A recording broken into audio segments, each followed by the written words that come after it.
Hello everyone. आज के इस वीडियो में हम फिगर ऑफ स्पीच सीरीज़ का एक और जो फिगर ऑफ स्पीच है जिसका नाम है पर्सनिफिकेशन, इसको डिस्कस करेंगे। पर्सनिफिकेशन जो है इसको हिंदी में बोलते हैं मानवीकरण। मानवीकरण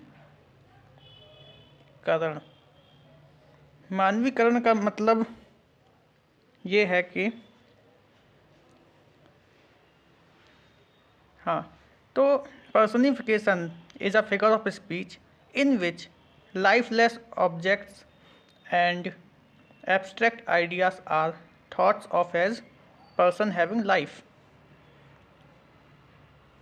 मतलब जो पर्सनिफिकेशन है हिंदी में जिसको मानवीकरण बोलते हैं, एक फिगर ऑफ स्पीच है जिसमें लाइफलेस ऑब्जेक्ट्स क्या होते हैं? लाइफलेस मतलब होता है निर्जीव, ठीक है। Objects and abstract ideas are thoughts of as persons having life. तो एब्स्ट्रैक्ट आइडियाज और लाइफलेस ऑब्जेक्ट्स को इस तरह से माना जाता है कि वो as a persons having life, जो कि एज पर्सन्स हैं और उनमें जीवन है, ठीक है। और ये जो एब्स्ट्रैक्ट आइडियाज़ है इसका मतलब ये होता है कि ये मतलब एक फिजिकल स्टेट में नहीं है कि उनको छुआ जा सके, not as a physical thing existing only as an idea, ठीक है। और ये कोई इमोशन भी हो सकता है, कोई फीलिंग भी हो सकती है, इस तरह से देखो ना, निराकार है एक तरह से, उसे मैं भौतिक रूप से देखा नहीं जा सकता, ठीक है। तो निर्जीव चीज़ों को और इन आइडियाज़ को जो निराकार हैं इनको भी इस तरह से व्यक्त करना कि उनमें जीवन है, या उस तरह से उनसे बात करना या उनको संबोधित करना, इस तरह से ये चीज़ें पर्सनिफिकेशन में आ जाती हैं। इसके एग्जाम्पल पर जाते हैं अब। Opportunity knocks at the door but once. अब यहाँ पे एब्स्ट्रैक्ट आइडियाज़ क्या है? ये अपॉर्चुनिटी मीन्स होता है अवसर या मौका। Knocks at the door but once. तो opportunity knocks at the door but once, जो अवसर है वो दरवाजे पर एक ही बार दस्तक देता है, ठीक है। Opportunity knocks at the door but once. Truth sits upon the lips of dying man. जो सत्य है वो मरते व्यक्ति के होठों पर बैठता है। तो यहाँ पर नॉक्स है वर्ब, जो कि एक लिविंग बीइंग के द्वारा एक्शन में लाई जाती है। ये सिट्स है, सिट्स मीन्स बैठना या फिर विराजमान होना। तो ट्रुथ जो है एक डाइंग मैन के लिप्स पर विराजमान होता है, बैठता है, यानी कि मरता हुआ व्यक्ति हमेशा सत्य बोलता है, ऐसा माना जाता है, ठीक है। तो ट्रुथ भी इसमें एब्स्ट्रैक्ट है, अपॉर्चुनिटी भी एब्स्ट्रैक्ट है, ठीक है। और अ लाई हैज़ नो लेग्स, यानी जो अ लाई है झूठ के पैर नहीं होते, ठीक है। तो झूठ है, झूठ के जो है पैर नहीं होते, और होंगे भी कैसे? वो झूठ जो है वो एक नॉन लिविंग थिंग है, यहाँ पर एब्स्ट्रैक्ट है, ठीक है ना। लेकिन उसको इस तरह से शो कर रहे हैं जैसे कि उसमें जीवन है। इसको और अच्छे से समझते हैं आगे। In personification inanimate objects and abstract ideas are thought of as having life, ठीक है।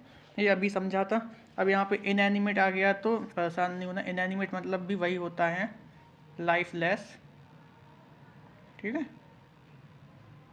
लाइफलेस निर्जीव objects and abstract ideas are thought of as having life.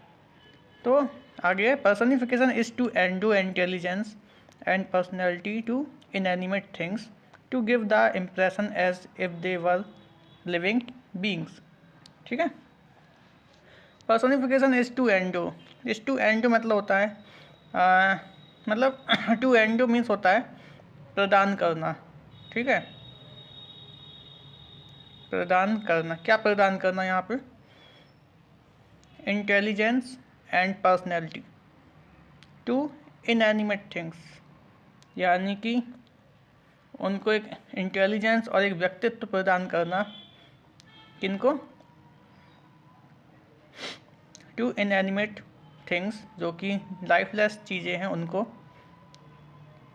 और लाइफलेस चीज़ें क्या है? वही जो पहले पढ़ा था, lifeless objects and abstract ideas. इन्हीं को इनएनिमेट थिंग्स बोला गया है.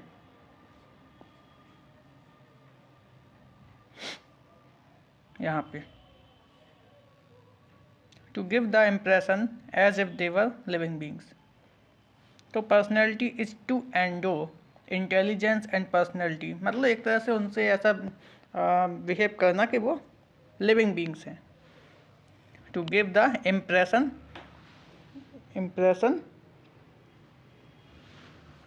As they were living beings, मतलब उन्हें इस तरह से व्यक्त करना, एक्सप्रेस करना जैसे कि वो लिविंग बींग्स हैं.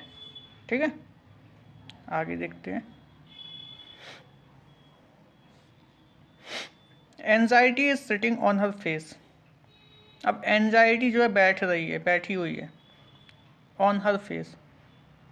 तो उसके चेहरे पर एंजाइटी इज सिटिंग. ठीक है. तो एंजाइटी जो है बैठी हुई है, या चेहरे पर थोड़ा एंजाइटी मतलब परेशानी या थोड़ी सी घबराहट. नेक्स्ट है the moon smiled at the stars in the sky. तो यहाँ पर जो चंदा मामा है वो स्माइल वो करते हैं किस पर? At the stars of the sky. तो मून जो है वो भी इनएनिमेट है, इनएनिमेट. और एंजाइटी क्या है? Abstract idea. Jealousy is a green eyed monster. Jealousy भी एक एब्स्ट्रैक्ट वो इमोशन है, जो कि इसको बोला गया है ग्रीन आइड मॉन्स्टर, मतलब एक हरी आंखों वाला राक्षस है, दैत्य है. किसको बोला है? जेलसी को. और जेलसी जो है एक मतलब एक ईविलनेस को रिप्रेजेंट करती है, इसलिए उसको ग्रीन आइड मॉन्स्टर यहाँ पर बोला गया है. Important examples of personifications. Death lays his icy hand on kings. ठीक है. तो जो डेथ है, मृत्यु है, वो अपने हाथों को कहाँ रखती है? ठंडे हाथों को राजाओं पर. ठीक है. तो जो मृत्यु है वो death lays his icy hands on kings. इसका क्या मतलब हुआ? इसका मतलब ये हुआ कि जो यहाँ पर जो आइसी हैंड्स हैं, आइसी हैंड्स का मतलब यहाँ पे है icy hands denotes the cold and lifeless effect. ठीक है ना. मतलब एक ठंडापन, मतलब गर्माहट है, वो जीवन का एक रिप्रेजेंटेशन है. ठीक है ना, जीवन का. लेकिन एक अगर ठंडा है कोई तो आइसी है, तो एक कोल्डनेस है, लाइफलेसनेस है. ठीक है. तो वही है जो डेथ है वो जिसको भी टच करती है अपने लाइफलेस और कोल्ड जेस्चर से. ठीक है. तो आइसी हैंड्स का मतलब यहाँ पे ये हो गया है लाइफलेस इफेक्ट, ठीक है, लाइफलेस इफेक्ट। नेक्स्ट है लव इज ब्लाइंड। लव जो है ब्लाइंड है। डेथ को भी उसने ऐसा बोला कि अपने हाथों को रखती है या टच करती है, तो डेथ को भी पर्सनिफिकेशन एक तरह से उसका मानवीकरण कर दिया कि वो एक कोई इंसान हो। ऐसी लव इज़ ब्लाइंड। ब्लाइंड क्या होता है? ब्लाइंड एक लिविंग बीइंग होता है, जैसे कि कोई जानवर या फिर इंसान। लेकिन यहाँ पे लव को, प्यार को अंधा बोला है। हालांकि होता भी है, लेकिन वो अलग टॉपिक है। लव इज़ ब्लाइंड, तो लव को भी एक पर्सनिफाइड कर दिया यहाँ पर। और हाँ, यहाँ पे ये जो पहला वाला है, death lays his icy hand on kings, ये भी इम्पोर्टेंट है। ये आया था अपना पिछले बार PGT 2013 में, ठीक है। नेक्स्ट है authority forgets a dying king. जो अथॉरिटी है वो फॉरगेट्स मतलब भूल जाती है किसको? एक मरते हुए राजा को भूल जाती है। अथॉरिटी मीन्स क्या होता है? अथॉरिटी होती है सत्ता, ठीक है। जो सत्ता है वो एक कमज़ोर या फिर मरणासन्न राजा को भूल जाती है, ठीक है ना। तो सत्ता को यहाँ पर पर्सनिफिकेशन यूज़ हुआ यहाँ पर। नेक्स्ट है life sorrows sit and weep, ठीक है। तो life sorrows sit and weep, ये वाला भी आया था। ये आया था अपना TGT में 2005 में। और ये ऊपर वाला authority forgets a dying king आया था TGT में ही 2004 में, ठीक है।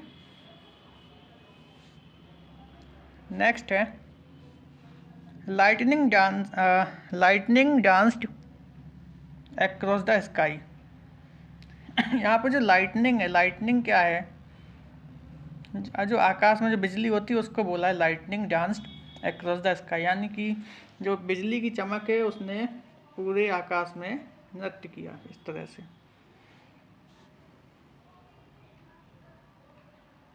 अगला है let not ambition mock their useful toil. Let not ambition mock their useful toil. यहाँ पर जो इस लाइन में जो पोइट है वो उन लोगों की बात कर रहा है जो कि बरीड हैं, यानी कि ज़मीन के अंदर दफन है, ठीक है। तो पोइट बस इतना सा कह रहा है कि let not ambition mock their useful toil. Useful toil का मतलब होता है उनके जो अच्छे काम थे, हार्ड वर्क था, उसको इग्नोर ना करें, ठीक है। एम्बिशन से यहाँ से मतलब सिर्फ इतना है कि जो रिच एंड ग्रेट पीपल हैं should not laugh at them, they should not see them with hatred, ठीक है। खैर, और यहाँ पे भी पर्सोनिफिकेशन यूज हुआ है, ठीक है। अब जल्दी से एक क्विक रिवीजन करते हैं और समझते हैं, फिर वीडियो फिनिश करते हैं।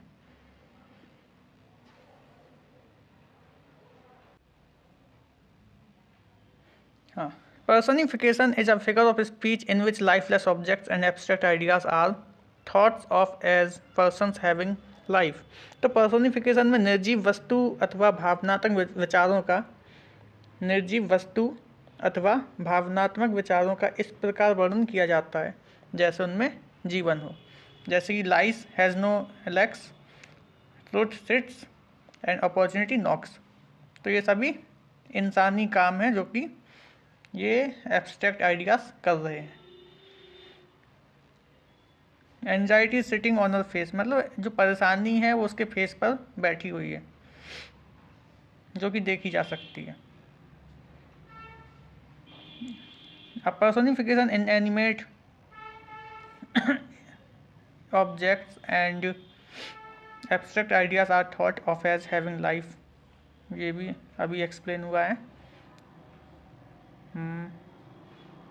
Personification is to endue intelligence and personality to inanimate things, to give the impression as if they were living beings, जैसे कि वो एक जीवंत हों। The moon smiled at the stars in the sky।